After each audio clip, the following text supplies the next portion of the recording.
Bonjour aux parieurs et aux amateurs de MMA.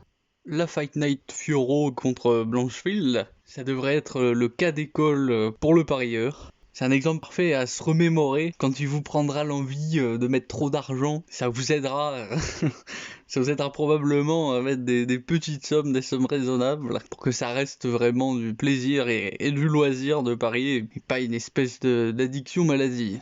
Aussi, je tiens à préciser que si je ne mets plus de vidéos des combats, c'est vraiment pas par plaisir, c'est parce que l'UFC me tombe dessus très régulièrement en ce moment avec le copyright, et je vais sûrement être contraint de n'utiliser que des images à partir de maintenant.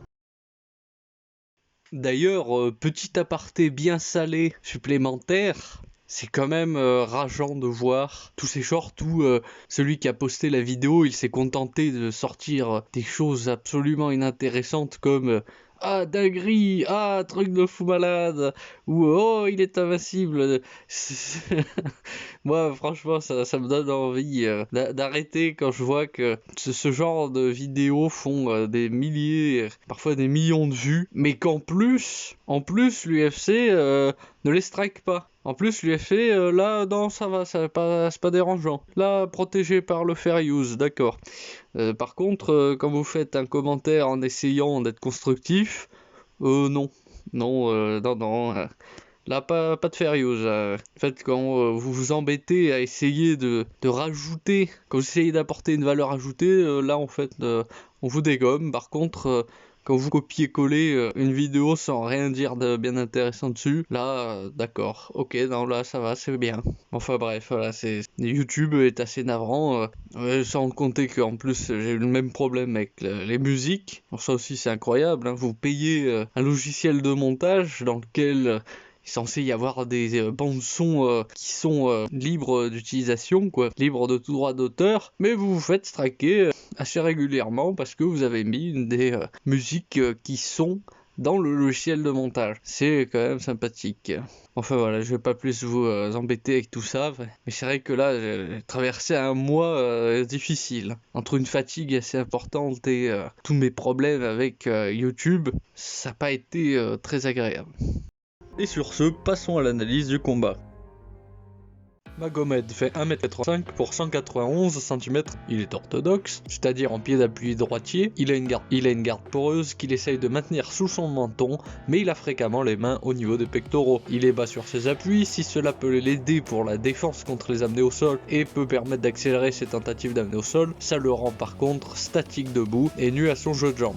Son point le plus positif en défense, ce sont ses esquives. En lutte, il devrait dicter le combat et réussir quelquefois à prendre la position montée contre Koreshkov. Par contre, son jiu-jitsu, il n'est pas spécialement impressionnant et Koreshkov devrait réussir à l'empêcher de le soumettre. Globalement, il devrait surtout marquer des points sur les scorecards avec ses percussions au sol. Et debout, il devrait être inférieur à Koreshkov en termes d'explosivité, mais question technique, il devrait être à peu près au même niveau. Koreshkov, il fait 1m85 pour 193 cm d'allong. Il est orthodoxe, c'est-à-dire en pied d'appui droitier. Pour se défendre, il utilise son bras avant, soit le gauche pour parer et le droit pour protéger son menton, ce qui laisse un espace important au centre et sur sa gauche. S'il n'est pas spécialement meilleur que Magomed debout techniquement, il est supérieur en termes de vitesse et de puissance de frappe. Mais surtout, il a une meilleure sélection d'attaque debout que Magomed, et il devrait le sonner une ou deux fois dans le combat à cause de la défense poreuse de ce dernier. Debout, il a la mauvaise manie de bouger le corps avant d'envoyer un coup, si bien qu'il est assez prévisible. Il se penche un poil trop en arrière, ce qui n'est pas idéal pour défendre contre les amener au sol. Enfin, s'il devrait subir en grappling contre Magomed, ce ne sera pas au point d'être soumis ou mis KO par des percussions au sol.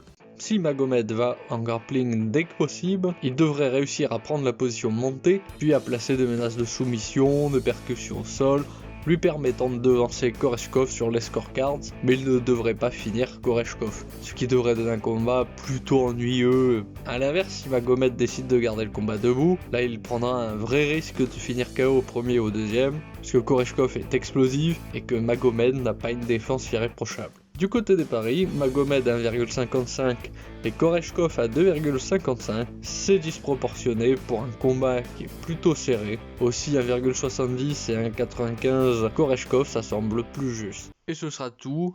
Comme d'habitude, étant pris en otage par l'algorithme, je suis obligé de vous dire, mettez un pouce bleu, abonnez-vous, activez la cloche des notifications. C'est dans le contrat tacite, hein, ça. Mais par contre, je serai bien content de connaître votre avis sur ce combat. Et je vous dis à la prochaine.